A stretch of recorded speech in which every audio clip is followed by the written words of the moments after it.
देखिए, प्रियंका गांधी पर, आप पर, कमलनाथ जी पर जो केस दर्ज हुए हैं थानों में क्विट 50% कमीशन वाले मामले में, क्या कहना चाहिए? देखिए, आज कौन नहीं जाता मध्य प्रदेश में किस तरह का भ्रष्टाचार हो रहा है। 50% का भ्रष्टाचार इंसानों के साथ और भगवान के साथ 80% का भ्रष्टाचार। महाकाल लोक में हमने 80% का भ्रष्टाचार देखा, किस तरह से वहाँ की मूर्तियाँ एक हल्के से हवा में उड़ गई। कैरम डैम का भ्रष्टाचार हमने देखा, जहाँ 18 गांव आज बर्बाद हो गए हैं और कोई ठेकेदार वहाँ काम करने को तैयार नहीं है, क्योंकि उसको 50% इनके नेताओं को देना पड़ता है। पोषण आहार का घोटाला हमने देखा, जहाँ बच्चों और गर्भवती महिलाओं का पोषण आहार ये खा गए। ऑडिट जनरल की रिपोर्ट ने कहा है कि जो ट्रक से खाना आया था उसके नंबर जब ढूंढे गए तो वो स्कूटर और रिक्शे के निकले। व्यापम का घोटाला, जहाँ जितनी जाने गई, हमारे प्रदेश के नवयुवकों का भविष्य खत्म कर दिया इनने। पटवारी का घोटाला, नर्सिंग का घोटाला, हर एक में भ्रष्टाचार।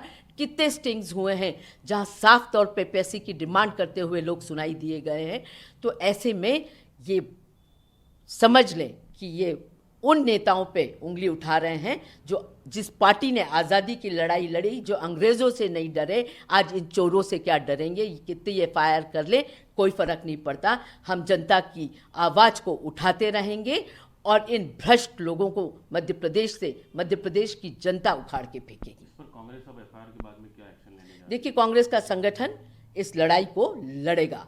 और प्रियंका गांधी सहित सर कई नेताओं पे एफआईआर। हमारी नेता प्रियंका गांधी, हमारे कांग्रेस के अध्यक्ष मध्य प्रदेश के कमलनाथ जी, अरुण यादव जी, इन सब पे एफआईआर हुई है इस बात पे कि मिस्टर अवस्थी ने एक जज साहब को चिट्ठी लिखी थी कि 50% ठेकों में घूस ली जा रही है, और ये सही है।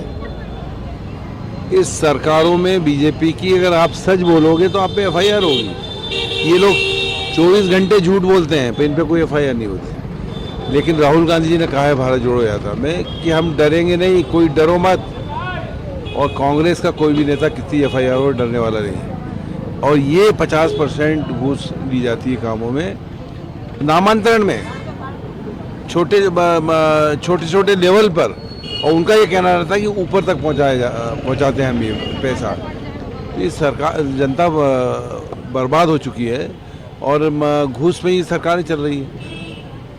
40% घूस ली जाती है। कर्नाटक में बात आई थी तो सरकार चली गई, अब यहाँ तो 50% है। इनका जाना तय है 23 और 24 में।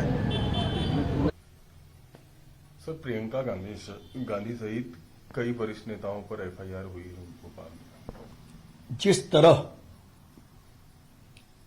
प्रियंका गांधी जी, कमलनाथ जी, अरुण यादव जी पर ताबड़तोड़ एक भ्रष्ट सरकार ने दबाव बनाने के लिए सत्ता का और पुलिस का दुरुपयोग कर 41 स्थानों पर एक साथ एफआईआर करवाई है, यह इस बात का प्रतीक है कि सरकार विपक्ष की आवाज को दबाना चाहती है। बेजा प्रेशर मेंटेन कर वह अपने आप को खुद ईमानदारी का सर्टिफिकेट देने की कोशिश कर रही है। यही सरकार है जिसने कहा था व्यापम घोटाला नहीं हुआ, ई टेंडरिंग घोटाला नहीं हुआ, डंपर घोटाला नहीं हुआ। हर घोटाले से तो मना करते हैं, मगर पहली बार तीर सही जगह लगा है। इनकी बौखलाहट यह साबित कर रही है कि मध्य प्रदेश में 50% कमीशन लिया जा रहा है।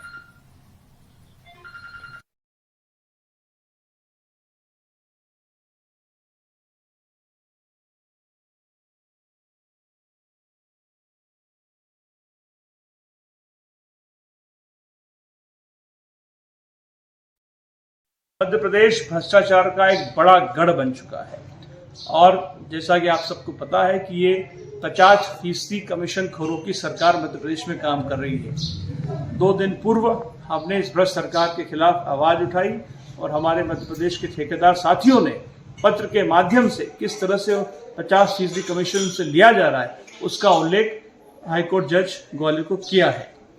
हम पहले भी इन भ्रष्ट लोगों से लड़ते रहे, आगे भी लड़ते रहेंगे।